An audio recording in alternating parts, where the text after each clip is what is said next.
Usually I don't feel inclined to respond to a video by creating and posting a video myself, for the simple fact that it is not worth the effort. In this case, however, I had relevant footage just sitting around on my hard disk anyway. The video is Flat Earth Sunset Experiment Proposition by Mr. Thrive and Survive, one of the Flat Earth proponents posting videos here on YouTube. It starts with a description of an experiment it seems he has been told can prove around Earth.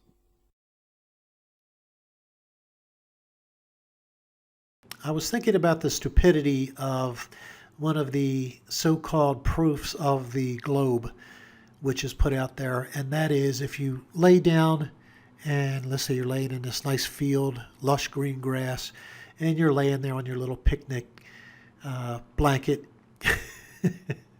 and you get to the point where it's like this. You have sunset just getting ready to set below the horizon, and the moment it does, you're supposed to jump up and look at the sunset, and the sun will reappear, and that's supposed to be a proof that you are on a globe.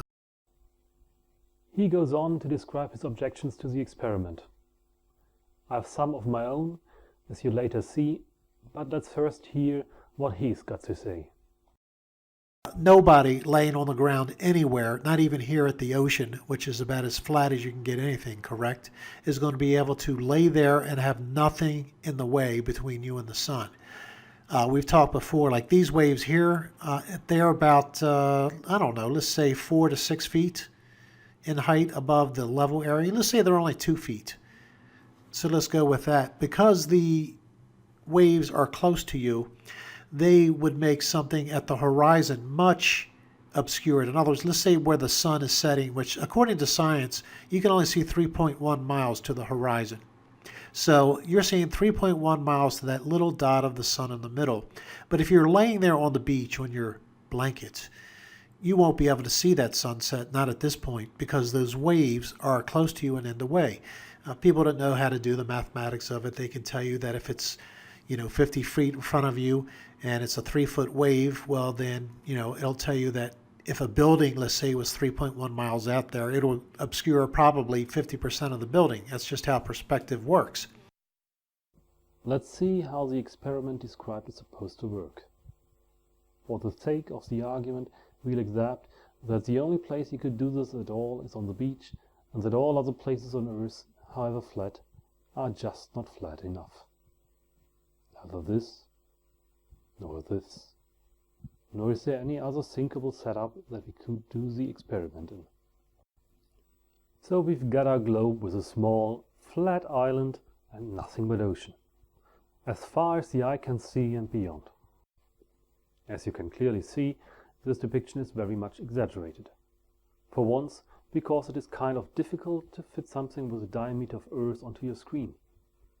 And second, because the exaggeration makes what the thought experiment proposes more easily discernible.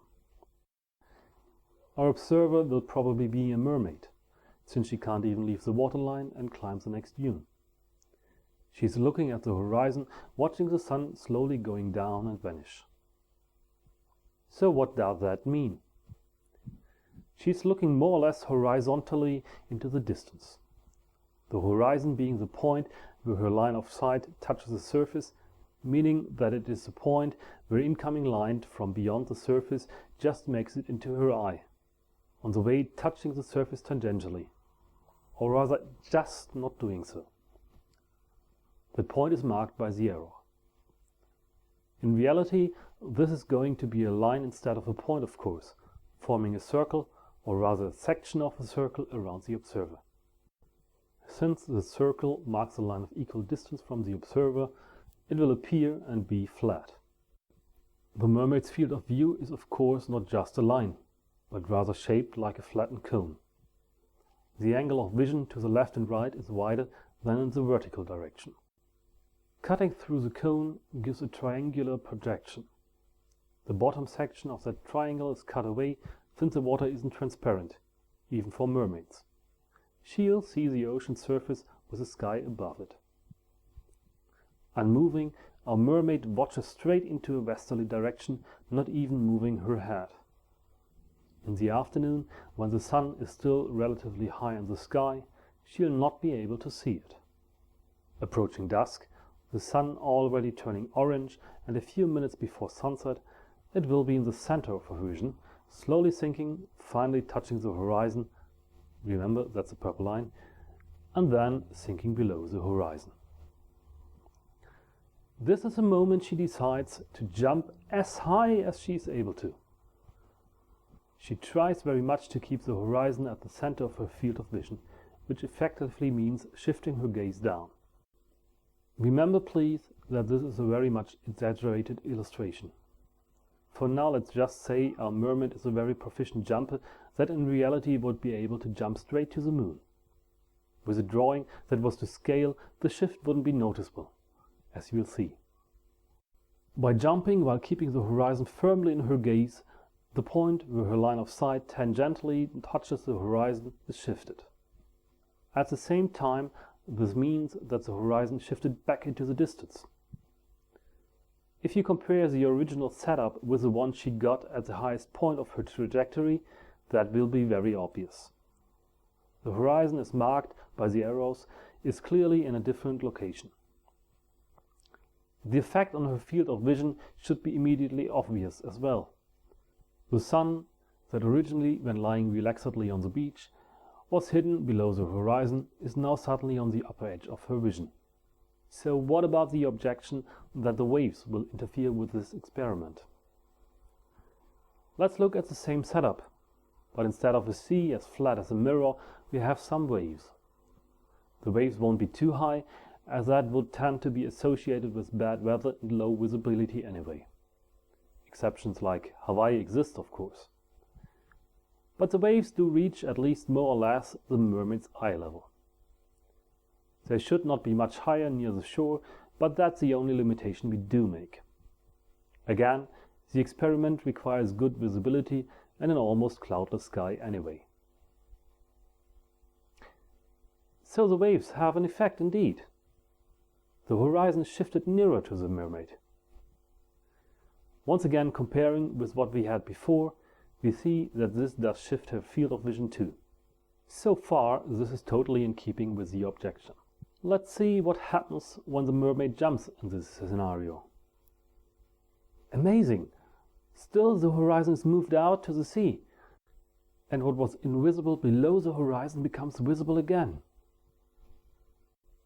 These were the original lines marking the cutoff by the horizon.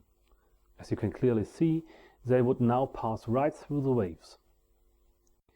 Overlaying the two scenarios, we see that in both cases the horizon is moved backwards by the jump.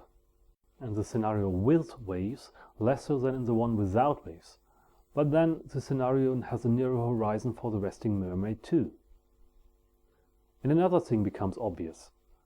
The waves should not be really that close to eye level. This has had the effect that the horizon shifted much further inwards for the mermaid laying on the beach than for the one jumping. If I had drawn her just a few pixels higher up, the horizon would have been in the second wave instead of the first one. But then even our mermaid might have had the simple idea of climbing the dunes just a very little bit instead of being washed around on the shore while trying to fix the horizon without moving. Effectively, the shifting of the horizon because of waves doesn't make the slightest difference. It's nearer, yes, but it is so for both measurements. And what's more, the measurements create a comparable difference. The waviness of the ocean surface is something that could affect the measurement and lead to results that are somewhat off. But then look at the drawing again. If it were to scale, the waves would be tens of kilometers high with a wavelength in the hundreds. For realistic orders of scale, this simply averages out. Now, is this something that should be astonishing? No, certainly not. Look at this. If you mark the highest point of the waves, which is what will define the horizon, you get another circle, just like in the scenario without any waves. It's just slightly bigger. Given the way a tangent for a circle, as a two-dimensional projection of a sphere, is defined, that is exactly what we'd expect. The tangent of a circle is a line that touches a circle's circumference, but never crosses it. This means that for a given point on the circumference, it must be a line that crosses the line marking the circle's radius in a 90-degree angle. Our mermaid is somewhere outside the circle at another point that crosses a tangent. We can draw another line from that point to the circle's center and thereby create a right-angled triangle. The section of the line H outside the circle marks the height above the ground the mermaid's eyes are at. The remainder of the line is the circle's radius r', as is the original line r. This is true for both the resting mermaid and the jumping one, the difference being the value of h. If we overlay the two drawings, we see that the difference in height directly translates into a difference of the angle between the lines r and r'. This difference is marked as phi. What may not be directly obvious is the angle marked as phi is equal to the angle phi dash, but I'll leave that to the viewer to work out. Let's apply a little basic trigonometry. R' plus h mark each triangle's hypotenuse, and using r as the opposing side of the angle, we can calculate the angle alpha, as alpha equals inverse cosine of r over r' plus h. We can do this for both the resting and the jumping mermaid. Let's assume the mermaid's eyes are at 90 centimeters, 3 feet, while resting, and at 2 meters 10 centimeters, 7 feet, when jumping. Putting in the Earth's radius of 6,371 kilometers, the equations work out as the following. The difference in the angle phi being a whopping 0.0161 degrees, or about 51 arc seconds. Just under an arc minute. With the Sun's median apparent diameter of 32 arc minutes and 1 arc second, that's just about 3% of the Sun's disk. Sounds like this experiment is a reasonable proposition, doesn't it? Well, there's a few catches. The Sun's apparent diameter is about a thumb's width. 3% of that is in the ballpark of the thickness of a pin. Already sounds less reasonable, doesn't it? But there's more. The Sun's speed along its path is about 15 arc seconds per second. This gives you a 4-second window of opportunity. Get distracted for a moment by the beautiful sunset, or doubt a little too long whether the sun is really gone and you've lost it. And then there is the fact that near the horizon atmospheric effects distort the image you're seeing, at times quite a bit.